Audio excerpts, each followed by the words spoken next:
9:34 on a spectacular Tuesday in northern Illinois. I'm Ken DeCoster. It's my pleasure to welcome to 1330 WNTA 16th District Congressman Don Manzullo. Don, how are you? I'm doing fine, Ken. Are you in good health? Yep. Excellent. Listeners who have questions, comments for the Congressman, that phone number 815-874-8255. Don, some progress is being made in BP's efforts to stop the flow of oil into the Gulf of Mexico. BP officials are working on what the company hopes will be a more complete fix. How do you assess BP's response to this crisis? How do you assess the government's response? Well, I was in the Gulf this past weekend, 10 days ago, and it was part of the annual U.S.-Canadian Interparliamentary Exchange. We just so happened this year that we were in New Orleans, and several of us members of Congress went out on a Coast Guard plane and had the ability to go out 46 miles and assess this thing personally. This is a monster, and the Homeland Security Department of Homeland Security is in charge of it.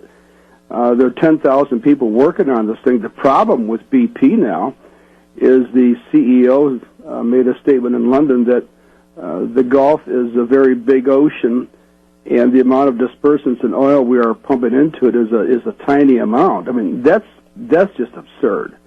But somewhere along the line, something happened, and the relief valve that was supposed to shut down the oil coming out of the bottom of the sea did not work. We read somewhere where in other countries, off the coast of England, I think, there's a secondary system that's set up so that if the first one doesn't work, the secondary one kicks in. But that's all going on now with the numerous investigations, and I don't know. I think the problem, Ken, is that the drilling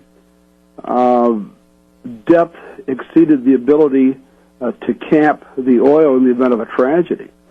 So maybe in a situation where the technology simply wasn't keeping up, the safety technology wasn't keeping up with the drilling technology. There's a quote in the Chicago Tribune from Senator, is it Ben Cardin of Maryland? Mm-hmm. Who says, quote, BP has consistently understated the risks associated with the Deepwater Horizon oil drilling operation. And he said BP has also overstated its ability to respond to a catastrophic failure at the well site. Do you think there's merit in that criticism? Well, absolutely. I mean, I just saw the CEO of BP make that ridiculous statement about minimizing the spill and the extent on the environment. Ken, what we have here is something very unusual.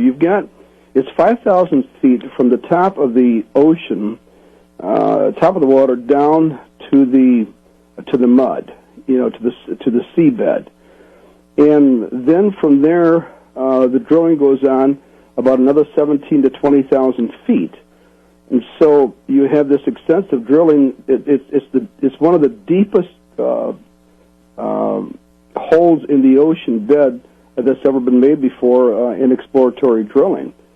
And that's why they're trying to figure out what to do to try to stop the thing. But BP's public relations firm, I don't think is doing a very, very salutary job. Are you satisfied with the Obama administration's response to this crisis? I don't really know what more could have been done. Someone said, well, he should have sent out the Navy. Well, the Navy isn't in the business of capping wells and putting up these barriers.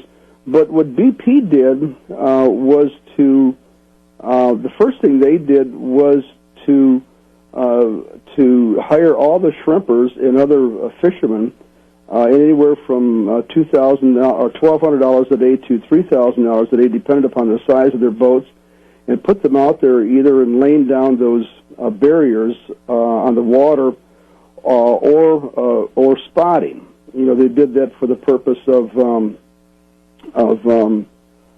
keeping, at least giving them an income and giving them something meaningful to do. the problems that are going on is this.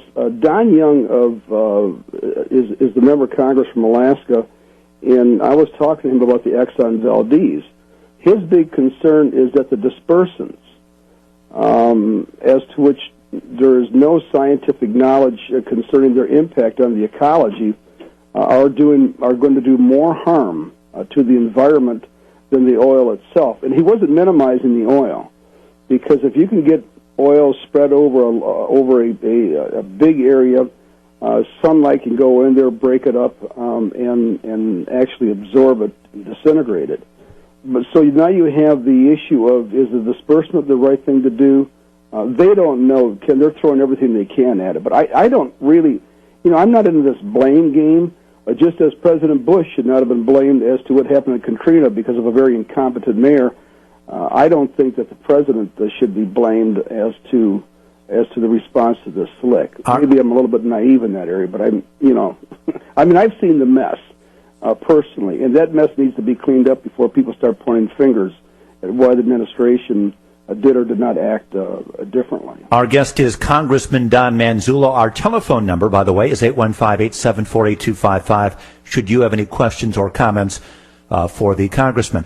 The Seattle City Council is the latest governmental entity to announce a boycott of doing business with the state of Arizona to protest the illegal immigration law recently passed in that state. Don, your take on this controversy, and are you confident the Arizona law is not only constitutional, it mirrors the federal immigration law? Well, Ken, first of all, I'm opposed to profile, and then I'm also opposed to amnesty.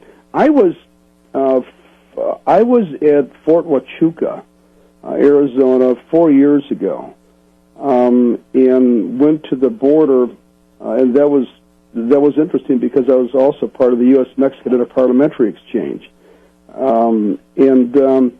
we went along the border to try to find out what's going on there, and this is what the Border Patrolmen told us themselves. Obviously, we don't reveal their names because their answers were in privacy. I said, well, what do you guys need? They said, we need more eyes. We need more actual eyes, visible eyes, or we need more electronic eyes. And what they've done down there is they've done everything they can to stop people from coming across the border, but they don't have enough help. And I would think the Obama administration ought to be sending a Border Patrol people as opposed to threatening the lawsuit against Arizona, which is simply trying to protect itself against 400,000 immigrants who have come into that country illegally and made Phoenix the #1 kidnapping city in the country. I'm just amazed. All they're trying to do is to enforce U.S. law, which obviously is not being enforced. And why Seattle and these other cities would say, well, they're upset with the state because the state is trying to enforce federal law because the federal officers don't have enough manpower to enforce it. I'm just beyond it.